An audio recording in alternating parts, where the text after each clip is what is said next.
ಎಲ್ರಿಗೂ ನಮಸ್ಕಾರ. ನಾನು ಬಹಳ ದಿನ ಆದಮೇಲೆ ವ್ಲಾಗ್ನ ಮಾಡ್ತಾಯಿದ್ದೀನಿ. ಬಿಕಾಸ್ ನನ್ನ ಸಿಚುವೇಶನ್ ಏನಿತ್ತು ಅಂತ ಹೇಳ್ಬಿಟ್ಟು ನಿಮ್ಮೆಲ್ರಿಗೂ ಗೊತ್ತೇ ಇದೆ.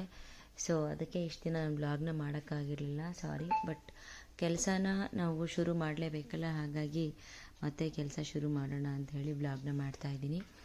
ಆ್ಯಂಡ್ ನಂದು ಫೇಸ್ಬುಕ್ ಪೇಜ್ ಬೇರೆ ಹ್ಯಾಕ್ ಆಗಿಬಿಟ್ಟಿದೆ. ಅದು ಹ್ಯಾಕ್ನ ಹೇಗೆ ಓಪನ್ ಮಾಡ್ಕೊಳ್ಳೋದು ಅನ್ನೋದು ನನಗೆ ಗೊತ್ತಾಗ್ತಾನೇ ಇಲ್ಲ. ಸೈಬರ್ ಕ್ರೈಮ್ಗೆ ಕಂಪ್ಲೇಂಟ್ ಕೊಡಿ ಅಂತ ಒಂದಷ್ಟು ಜನ ಹೇಳ್ತಾರೆ, ಬಟ್ ನಂಗೆ ಅದು ಹೇಗೆ ರಿಕವರಿ ಮಾಡ್ಕೊಳ್ಳೋದು ಅಕೌಂಟ್ ಅನ್ನೋದು ಗೊತ್ತಾಗ್ತಿಲ್ಲ. ಸೊ ನನ್ನ ಮಕ್ಕಳನ್ನೆಲ್ಲ ಸ್ಕೂಲಿಗೆ ಕಳಿಸಿದ್ಮೇಲೆ ನನ್ನ ಕೆಲಸ ವಾಷಿಂಗ್ ಮಿಷಿನ್ಗೆಲ್ಲನೂ ಬಟ್ಟೆ ಹಾಕಿಬಿಟ್ಟು ಹೊರಗಡೆ ಸ್ವಲ್ಪ ಕಾಯಿಗಳೆಲ್ಲ ಉಳಿದಿತ್ತು. ಮೊನ್ನೆ ಎಲ್ಲ ಪೂಜೆಗೆ ಕಾಯಿ ಹೊಡೆದಿದ್ವಿ. ಆ ಕಾಯಿನೆಲ್ಲ ಒಣಾಕಿಟ್ಟಿದ್ದೆ. ಒಣಗಿದ್ದ ಕಾಯಿಗಳನ್ನೆಲ್ಲ ಸ್ವಲ್ಪ ಒಂದ್ಸರಿ ನೋಡ್ಕೊಂಡು, ಯಾಕೆಂದರೆ ಅದು ಬೇಗ ಕೆಟ್ಟೋಗ್ಬಿಡತ್ತೆ. ಫ್ರಿಜ್ನಲ್ಲಿ ಕಾಯಿಗಳಿಗೆಲ್ಲ ಉಪ್ಪು ಹಾಕ್ಬಿಟ್ಟು ಇಟ್ಟರೆ ಹಾಗೇ ಉಳಿಯುತ್ತೆ 1 ತಿಂಗಳಾದರೂ ಅಂತ ಹೇಳಿದ್ದನ್ನು ನಾನು ನೋಡಿದ್ದೆ. ಬಟ್ ಫ್ರಿಜ್ನಲ್ಲಿ ಇಟ್ಟಿದ್ದೆ, ಆದ್ರೂ ಅದು ಹಾಳಾಗಿಬಿಟ್ಟಿತ್ತು. ಚೆನ್ನಾಗಿ ಕಾಯಿಗಳಿಗೆಲ್ಲ ಉಪ್ಪು ಹಾಕ್ಬಿಟ್ಟು ಕವರ್ ಹಾಕಿ ಕ್ಲೋಸ್ ಮಾಡಿಟ್ರೆ ಫ್ರಿಜ್ನಲ್ಲಿ ಹಾಳಾಗಲ್ಲ ಅಂತ ಹೇಳಿದರು. ಬಟ್ ಆದ್ರೂ ಅದು ಹಾಗೆ ಉಳಿದಿತ್ತು. ಸೊ ಅದಕ್ಕೆ ಬಿಸಿಲೆಲ್ಲ ಒಣಗಾಕಿ ಅದಾದಮೇಲೆ ನನ್ನ ಮಗ ಲಂಚ್ನ ಹಾಗೆ ಬಿಟ್ಬಿಟ್ಟು ಹೋಗಿದ್ದ.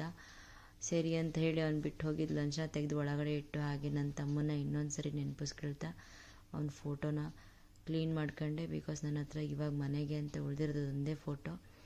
ಆದಮೇಲೆ ನಾನು ಸ್ವಲ್ಪ ತಿಂಡಿ ತಿಂದಿರಲಿಲ್ಲ. ಸೊ ದೋಸೆ ಮಾಡಿದ್ದೆ ಅವತ್ತಿಗೆ.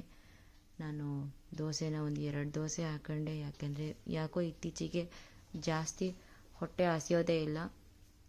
ಹಾಗಾಗಿ 1 ಅಥವಾ 2 ದೋಸೆ ತಿನ್ಬೋದಷ್ಟೇ, ಜಾಸ್ತಿ ತಿಂಡಿ ತಿನ್ನೋದಕ್ಕಾಗೋದೇ ಇಲ್ಲ.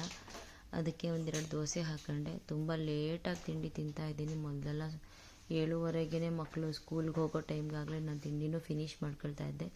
ಬಟ್ ಇತ್ತೀಚೆಗೆ ಯಾಕೋ ತಿಂಡಿ ಊಟಗಳೆಲ್ಲ ತುಂಬ ಕಡಿಮೆ ಸೇರೋದು. ಸೊ ಲೇಟಾಗಿ ತಿಂಡಿ ತಿನ್ನೋಕ್ಕೆ ಶುರು ಮಾಡಿದ್ದೀನಿ. ಒಂದು 11 ಗಂಟೆ 11:30 ತನಕ ಸುಮ್ಮನೆ ಇದ್ಬಿಡ್ತೀನಿ.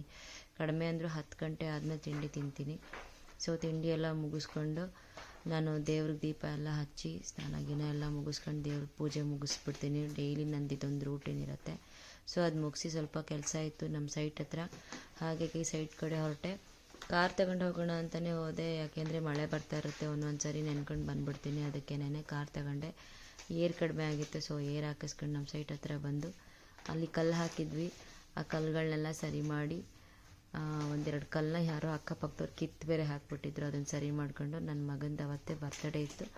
ಜೋರಾಗೇನೂ ಸೆಲೆಬ್ರೇಷನ್ ಮಾಡಲಿಲ್ಲ. ಸಿಂಪಲ್ಲಾಗಿ ನಾನು, ಅಮ್ಮ, ನಿತಿನ್, ಆರ್ಯನ್, ನಮ್ಮಪ್ಪ, ಮನೆಯವರು ಸೇರ್ಕೊಂಡು ಸುಮ್ಮನೆ ಸಿಂಪಲ್ಲಾಗಿ ಒಂದು ಕೇಕ್ ಕಟ್ ಮಾಡಿಸಿದ್ವಿ ಅಷ್ಟೇ. ಭಾಳ ದಿನ ಆದಮೇಲೆ ವ್ಲಾಗ್ ಮಾಡಿದ್ದೀನಿ ಅಂತ ಯಾರೂ ಬೇಜಾರು ಮಾಡ್ಕೋಬೇಡಿ ದಯಮಾಡಿ.